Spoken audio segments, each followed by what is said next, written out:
ವೀಕ್ಷಕರೇ, ಮತ್ತೆ ನಾವು ವೈಜನಾಥ್ ಬಿರಾದಾರ್ ಅವರ ಬದುಕಿನ ಬಂಡಿಯ ಜೊತೆ ಸಾಗೋಣ ಬನ್ನಿ.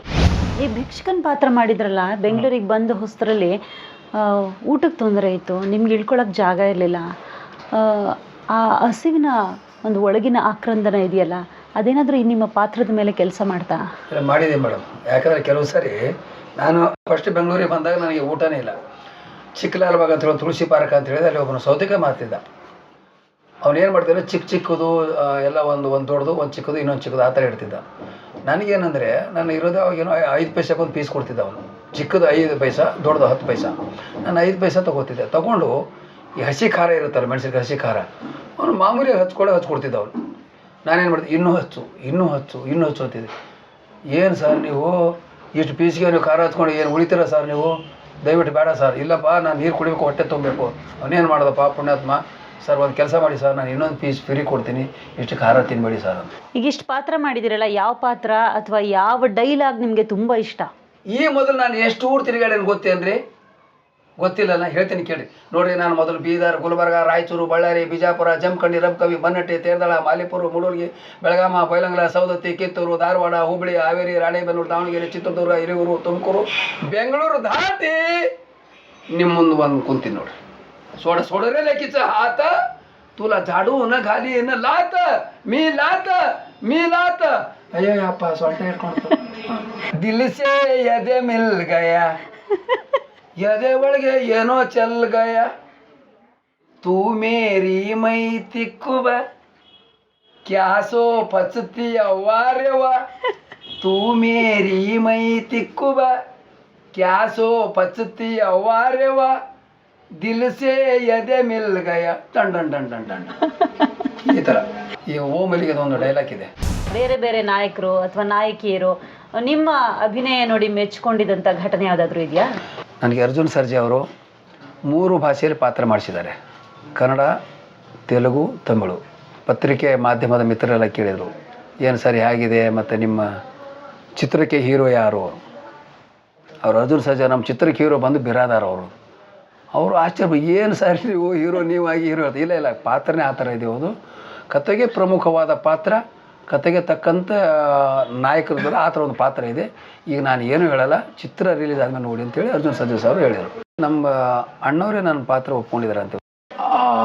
ಮಚ್ಚು ಲಾಂಗೋ ಪಾತ್ರ ಭಾಳ ಚೆನ್ನಾಗಿ ಮಾಡಿದ್ದಾನೆ. ರಂಗಭೂಮಿಯ ಕಲಾವಿದನ ಅಂತ ಕೇಳಿದಾರಂತೆ ಅವರು, ಮನೋಹರ್ ಸರ್ ಕೇಳಿದ್ರು. ಹೌದಣ್ಣ, ರಂಗಭೂಮಿ ಅನ್ಕೊಂಡು, ಯಾಕಂದರೆ ಅನುಭವಿಸಿ ಮಾಡಿದ್ದಾನೆ, ಪಾತ್ರ ಭಾಳ ಚೆನ್ನಾಗಿ ಮಾಡಿದ್ದಾನೆ. ಉಸ್ ಪಿಕ್ಚರ್ ನೋಡಿಕೊಟ್ಟ ನಮ್ಮ ಉಪೇಂದ್ರ ಸರ್ ಅವರು ಪಿಕ್ಚರ್ ತೋರಿಸಿದಾಗ ಅದು ನೋಡಿಬಿಟ್ಟು ಆ PC ಪಾತ್ರ, ಆ ಒಂದು ಚಿತ್ರವನ್ನು ನೋಡಿ ಭಾಳ ಒಂದು ಮೆಚ್ಚುಗೆನ ವ್ಯಕ್ತಪಡಿಸಿದಾರಂತೆ. ವಿಷ್ಣುವರ್ಧನ್ ಸರ್ ಕೂಡ ಮೆಚ್ಕೊಂಡಿದ್ದಾರೆ. ಒಂದು ಸೂರಪ್ಪ ಅಂಥೇಳಿ ಒಂದು ಚಿತ್ರ ಮಾಡಿದೆ ನಾನು. ಅದೇನಾಗುತ್ತೆ ಅಂದರೆ, ಹಾವಾಡಿಗ ನಾನು.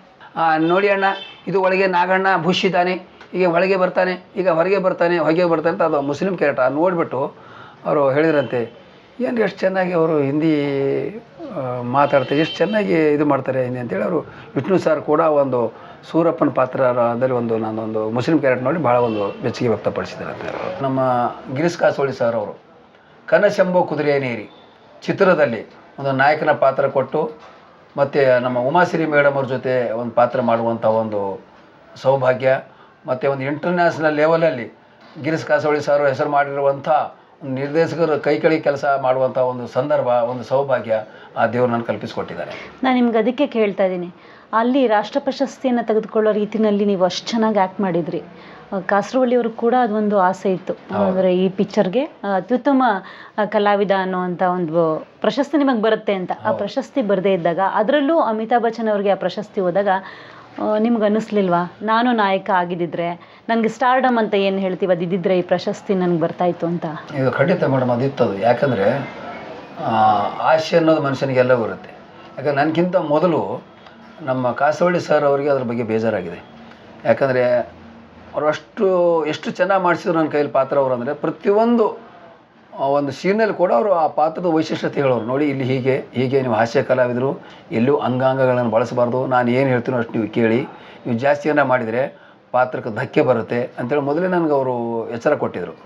ಹೀಗಾಗಿ ನನಗೂ ಅನ್ನಿಸ್ತು, ಅಮಿತಾಬ್ ಬಚ್ಚನ್ ಅವರಿಗೆ ಬರೋ ಬದಲು ನನಗೆ ಬಂದಿದ್ದು ತುಂಬ ಚೆನ್ನಾಗಿತ್ತಲ್ಲ ಅಂತ ಎಲ್ಲೋ ಒಂದು ಕಡೆ ಮನಸ್ಸಲ್ಲಿ ಆ ನೋವು ಇತ್ತು ಮೇಡಮ್.